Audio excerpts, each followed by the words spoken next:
Yun, oh, laki ng axle, oh. Oh. Yun.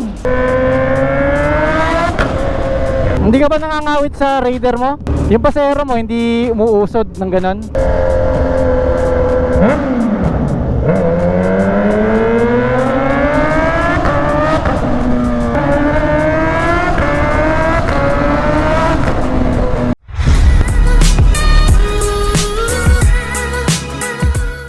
This is the day na magpapalit na tayo ng gulong kasi talagang sinagad ko ng todo yung gulong. Tingnan nyo naman, oh. So ito, malala na to, hindi na pwede to.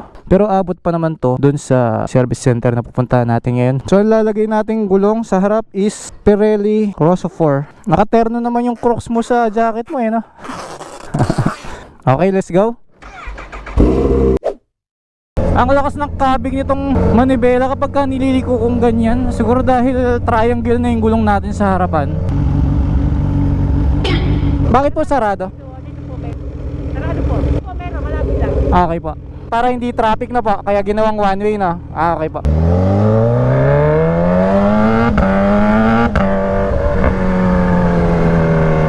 Ginagawa yung kalsada eh kapag hapon. Sobrang traffic dyan. Oh, ito yung isang paakyat. Pareho sila ng Angel Antarik. Ayan sila, oh. Yung iba alam na nilang traffic kaya dito na sila bumababa. So bawal yung truck dito kaya may arko silang ganyan, no? Pero mas maganda yung ahonan dito malapad. O umaatras.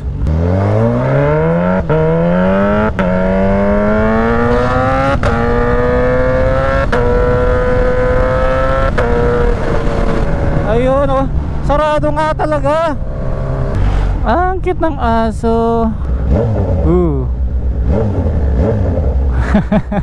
Naaalarma siya sa tunog ng oh nagalit. Sabi ko sa inyo guys eh, hindi pwede yung truck dyan, sasabit kasi meron silang mga arko. Yun, oh. Ilang beses na nga itong nabundol eh. Bye doggy. Nag-check nga pala ako ng weather sa windy.com at ayon sa kanya, hindi ganun kataas ang chance ng umulan sa Quezon City at sa bandang Makati kasi ang mga ulap is nasa bandang east at hindi tatamaan ang QC hanggang alas 4. Kaya maganda guys, nag-download kayo ng windy.com na yun, libre lang naman yung walang bayad. Hindi ako endorser nun. Malaking bagay lang talaga sa ating mga bumabiyahe ng malayo para alam mo kung ano mga gamit na dadalhin mo at paano ka magpe-prepare sa biyahe. Singit!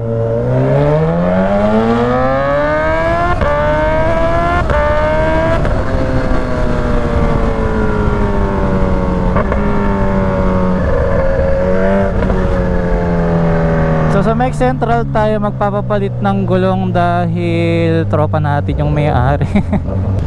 Oh, may checkpoint.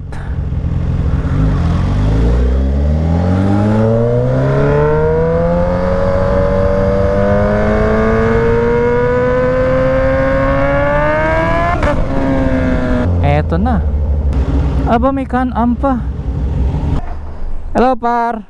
Papalit kayo mo yung gulong. Kaya mong harap 120 yan. Pasuyo ko na, bayo kumunta Manila. Parang yung sasakyan ni Batman, no? Parehong pareho, oh. Yun nga lang, mababa yung radiator niya kaya sumayad nung sa Batangas loop namin, eh, no? Yan ang maganda pag titanium mo yung tambocho. Hindi nawawala yung pagka-bluish niya, oh. Eto lang, tumatama sa boots yung canister kaya nagkakaroon ng pula-pula dito. Susunog yung swelas ng sapatos. Dapat ako na lang yung magtatanggal nito, kaya lang wala kasi akong pagtanggal dito, yung malaking hexagon na wrench. Kaya nilagyan na nila ng kahoy para mas mataas nga naman. Ayan, okay. Ngayon, ganyan kalaki yung Allen wrench paro. Ang size pa rin nito is 22mm. Yun, oh, laki ng axle, oh. Oh, itutulak lang pala eh. Kinakamay lang pala yan, insan. Yun. Ilang piyasa ilagay natin, boss? 36. Tanggalin na natin to, baka dumulas tayo eh. Bago. Yun. Medyo maninibago lang ako sa manibela nito kasi pabilog na naman yung gulong natin eh. Kanina pa triangle eh, no? O, ingat ka, may checkpoint kanina eh. Sige, check muna natin yung brake kasi binaklas yung brake eh.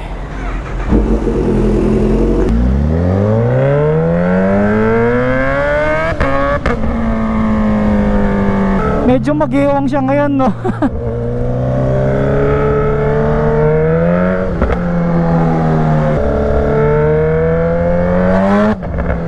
ang ganda niyang iliko ngayon oh. Ramdam mong makapit oh. Pero once na nagpapalit tayo ng gulong, kailangan meron pa siyang break-in no. Ma'am, saan kayo bumibili ng pagkain? Dito? Mura lang dyan? Parang medyo mahal ah. Thank you boss. Dito sila bumibili ng pagkain eh no? Kaso mainit kasi. Diretso ko na sa pupuntahan ko. So ngayon nga pala ay pupunta tayo ng BGC. Dahil nagsagawa na naman ng meeting ang YouTube para sa mga content creator kagaya ko. Hindi pwedeng hindi ako pupunta dyan kasi syempre YouTuber tayo eh. Ever since ayoko naman na nag-invite sila, nag-confirm ka tapos hindi ka pupunta, baka hindi na tayo i-invite ulit. Wala naman mawawala at nakakapag-content naman tayo. Pinilit ko lang na magpalit ng gulong ngayon para safe tayo. Umaatras to. Naku, ito ulit yung tollgate na mahirap magbasa ng ticket ng RFID. Tignan mo na. Wala na naman to, sigurado. O, diba? O, no signal. May problema siguro yung card ko kasi yung kanina na-read naman eh. Ayun.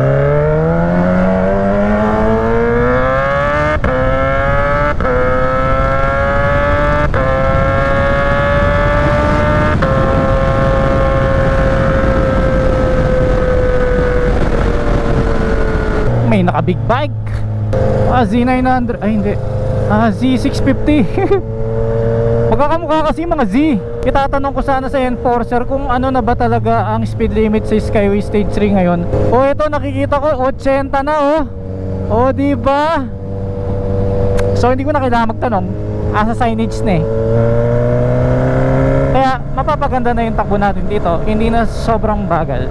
Na-imagine ko yung van ko dito. Ang linis ng sticker na nilagay niya sa likod. Tapos naka-badge yung high ace niya. Yung sa akin sticker. Maganda ipaganyan ko rin eh no.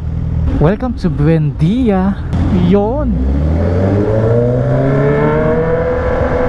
Eto magandang tunog.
Dito nakatambay yung mga riders. So ang daming naka long sleeve na brutale no.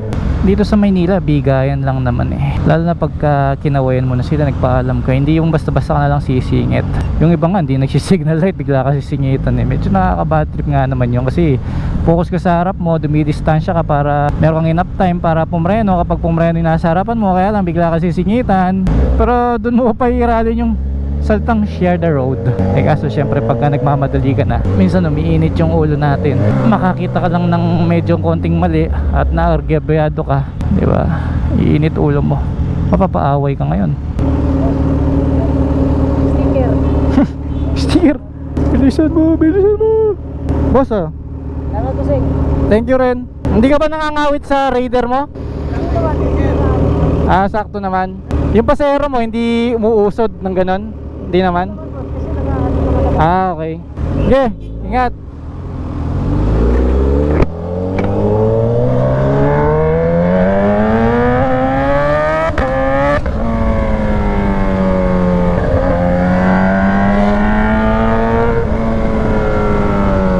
Ay, ang sundalo, ang dami oh. Lapad ng truck nila no.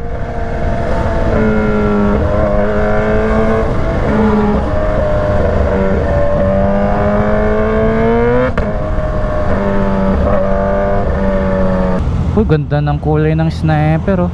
Iba yung pagkaka-blue ng mga Yamaha talaga no. Eto rin oh, blue na Aerox oh. Yung blue niya, pag nakita mo, alam mo kagad Yamaha. Ganda dito. Naku, kasya ka ba dyan, boss? Naku po. Subukan natin. Pag kasya ang click, kasya din tayo. Dito yung parkingan eh. Mukhang nire-renovate pa nila oh. Naku, bawal na yata mag-park dito. Ayun, wala na yung mga kainan dito. Wala na rin nagpa-park. Ultimo tao, may stoplight. Ganda dito, di ba? Nakakalungkot lang. Na-renovate yung pinagpa-parkingan ko. Diyan pa naman kami madalas kumakain. Kaya binabawalan na sila mag-park oh. Pati yung nag-waiting na motor oh, bawal mag-park sa gilid oh. Pasko pa rin dito. Ang layo ng pinagparkingan ko. Tapos dito pa ako pupunta, itong building na to. Hindi kasi pwedeng tumawid kahit saan dahil pag tawid mo, may barrier dun oh. Ito na yung papasok ng 7 Neo. Yan, madalas ka makakita ng electric scooter na ganyan. Ito yung entrance oh. I-check yung ID natin pagdating dun. Ako na lang mag-isa sa elevator. Ito yung entrance. Sure. Meeting lang sa Google. Anong meeting nila? Read Motovlog po. Thank you po. Hello. Hello. Doon tayo nag-park. Ayun, ang layo po. Nakikita ko nga dito yung motor ko eh. Hindi naman siguro tayo matuto kasi police station yan eh. Tapos dito tayo naglakad. Yan. Papunta dito. Communities have also opened to thousands more creators and will continue to expand. Thank you so much for the time. Thank you. Eto na. Favorite part. Yun, ang favorite. Nice. Thanks, Google. Nahiya lang ako lumapit eh. Pero alam ko DJ yun eh. Yun o, si Ma'am o. Yan, di ba? Familiar ba sa inyo? Kausap niya si Real Ryan. Kaya lumapit, tsaka very revealing kasi yung damit niya. Yari tayo sa business ko. Last time sinearch ko dito pabalik is Buendia eh. Ngayon susundan ko na lang yung Google Map. Bahala na siya kung saan niya ako dalhin. So nakarating ako ng BGC ng 2 bars yung nabawas. At siguro dahil naka road mode tayo, hindi siya masyado magastos no? Nagiging topic natin madalas yung konsumo ng gasolina niya no? Kasi napakalakas talaga nito dahil sa supercharge niya. Alam niyo kung bakit napakaganda ng BGC? Kasi bago sila nagtayo ng mga buildings dito, inayos na nila yung mga daan. Hello. Ay, direktan na lang. Sige. Wala, maselan kasi dito. Hindi na tuloy nakahingi ng sticker si sir. Yung mga security kasi dito parang mga police din eh. Kumbaga sa Clark meron silang sariling tagapagpatupad ng batas. So dito mga security naka black. Ayos yung bike nyo. May angkasan oh. Galing.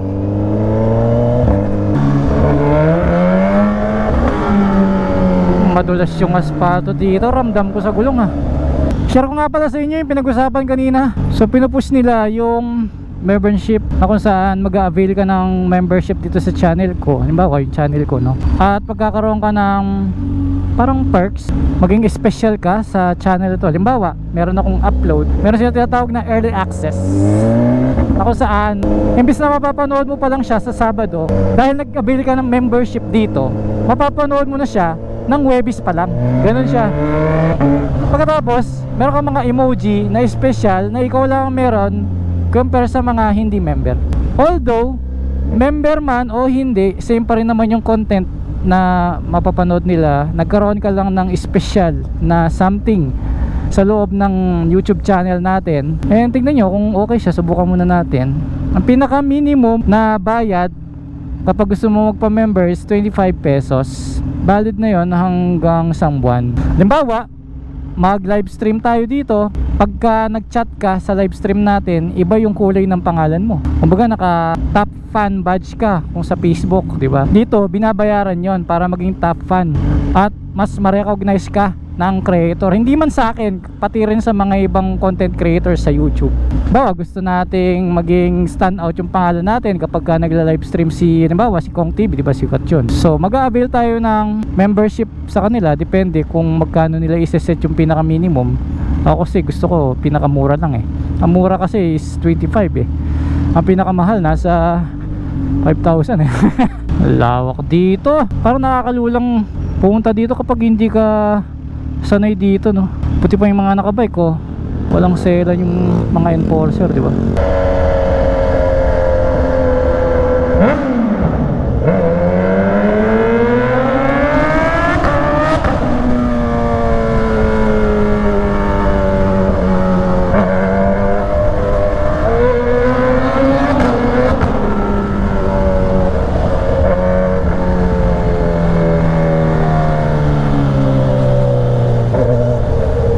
EDSA na pala to eh.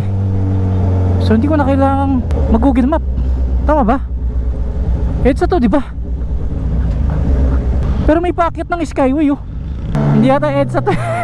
Mukha lang EDSA. Ang galing ng tunnel na yan oh. Naku, mali yata ako.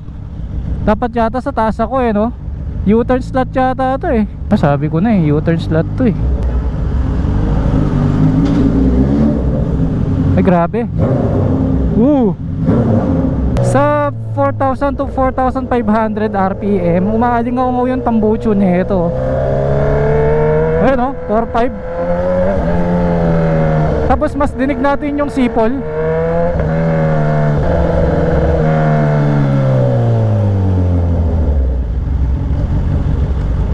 Nice, di ba? Inaalalayan tayo sir, bait ni sir. Dinig kasi tayo, malayo pa eh.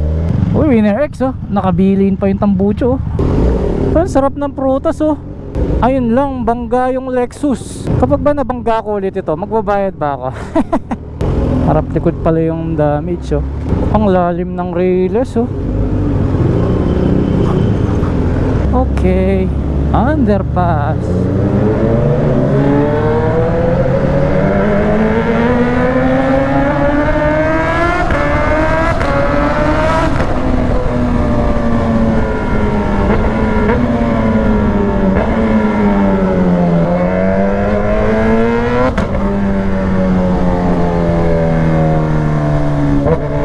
Volvo rin oh.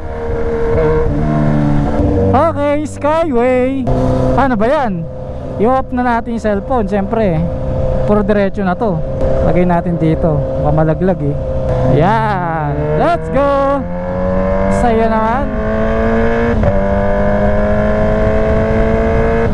O diba? Tama yung weather forecast ko kanina. The best talaga yung windy.com. Maulap base sa windy.com. Pero yung chances of rain is 23% lamang.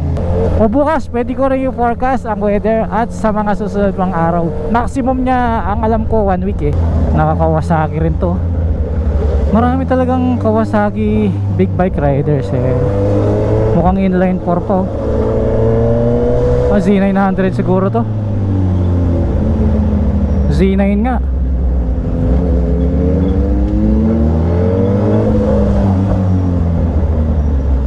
Ba't may cone? May humps?